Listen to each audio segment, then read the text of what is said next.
રાજરાજેશ્વરી સધી માતાના પાટોત્સવ પ્રસંગે આપણી સૌની વચ્ચે ઉપસ્થિત સુંદરનાથજી બાપજી, એવા જ આપણા વિસ્તારના અને જિલ્લા ખરીદ વેચાણ સંઘના ચેરમેન શ્રી બાબરાભાઈ, લાખણી તાલુકા ભાજપના પ્રમુખ શ્રી હરિભાઈ, અમારા માર્કેટના ડિરેક્ટર શ્રી ઈશ્વરભાઈ, દેગાભાઈ, એવા જ આપણા વકીલશ્રી અને લાકડી માર્કેટના ડિરેક્ટર શ્રી દલાભાઈ, લાકડી માર્કેટ યાર્ડના ચેરમેન શ્રી નારણભાઈ, અમિતભાઈ, મંચ ઉપર બિરાજમાન આ ધાર્મિક પ્રસંગની અંદર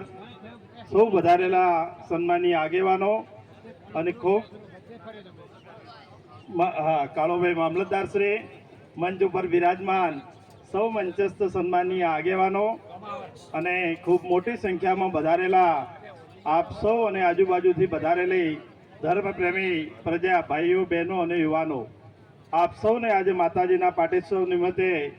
ખૂબ ખૂબ શુભકામનાઓ પાઠવું છું કે આજના સમયની અંદર જે પશ્ચિમી સંસ્કૃતિનો પવન આવ્યો છે અને એના કારણે કરી અને લોકો ધર્મથી જ્યારે વિમુખ જતા હોય એવા સમયે આજે આ માતાજીના પાટોત્સવ પ્રસંગ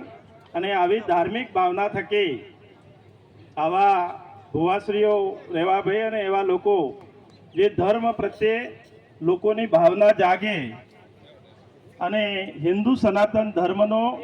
વિસ્તાર હજુ વધે જાય એ પ્રકારનું જે કામ કરી રહ્યા છે એ બદલ એની અંદર દાતાઓ અને આ કામની અંદર સૌ લોકો જે સહભાગી થતા હોય એ બધાને હું ખૂબ ખૂબ અભિનંદન આપું છું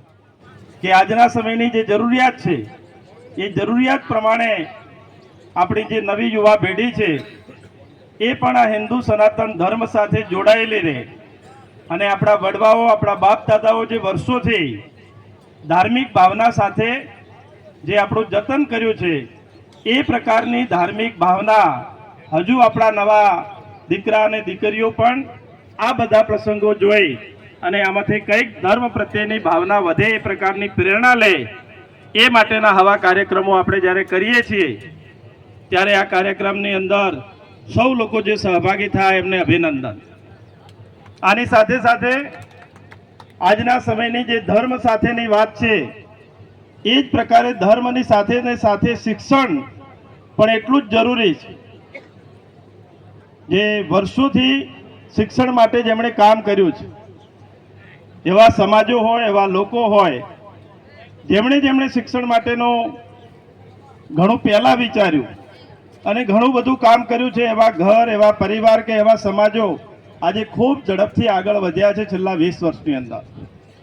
આપણે પણ આપણો સમાજ શિક્ષણ માટે મોડા જાગ્યો પણ છતાંય ખૂબ લોકોની ઉત્સાહ અને જે નવયુવાનો છે આજે શિક્ષણ માટેની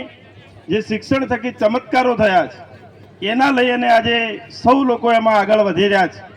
ત્યારે આજના તબક્કે મારી આપ સૌને વિનંતી છે કે જે રીતે આજે રેવાભાઈ ભુવાશ્રીએ પણ 5100 રૂપિયા પ્રસંગની અંદર શિક્ષણ માટે એક દાન આપ્યું, એ એક પ્રકારનો પ્રયાસ જેના થકી લોકોને આ પ્રકારની ભાવના જાગે અને આજે ગામો ગામ જે અલગ અલગ પ્રકારના પ્રસંગો થાય છે, સામાજિક પ્રસંગો હોય, ધાર્મિક પ્રસંગો હોય, પણ જે પણ પ્રકારના પ્રસંગો ઘરે કરતા હોય છે એની અંદર ફૂલ ને તો ફૂલની પાંખડીના રૂપે પણ દાન આપી અને આ શિક્ષણનું કાર્ય જે હાથ ઉપર આપણા સૌ લોકોએ લીધું છે